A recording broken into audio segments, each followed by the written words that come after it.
Bugün sizlərə bizə ən çox ünvanlanan suallar barəsində danışacağam. Yeni çıxan cüzələrə necə baxaq ki, tələf olmasınlar. Əzizlərim, çox təəssüflə qeyd edirəm ki, təsərrüfatçılarımızın çoxsu cüzələrin ilkin və təməl baxım qaydalarını bilmirlər və ya bilirlərsə buna riayət etmirlər. Demək, praktikamda ən çox rastlaşdığım tələfat səbəbləri soyuq və yem faktorlardır. Müştəri cüzəni alıb aparır, 3-5 gündən sonra zəng edir ki, bəzi cüzələr 1-1, 2-2 tələf olur. Neyləyim mən? Deyirəm, istediyi neçə dərəcədir? Deyir, çox istidir yerləri.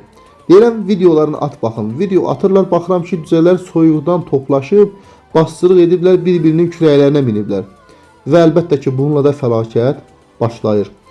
Toyuq cüzələrinin saxlanc yerlərində ilk həftədə 30-33 dərəcə temperatur olmalıdır. Daha idealı isə 33 dərəcədir. Cüzələr öz bədən temperaturlarını itirməsinlər deyə, iştahlı olsunlar və soyuqlamasınlar deyə bu temperatur cüzələrin saxlanc yerlərində mütləqdir. Növbəti həftədən isə həftədə 2 dərəcə temperatur azaltmalı və 25 dərəcədə saxlanılmalıdır. Yəni birinci həftəyə qədər 7 günə qədər 33, sonraki 7 gündə, yəni 14 gün ərzində istilik 30 və s. bu cür olmalıdır.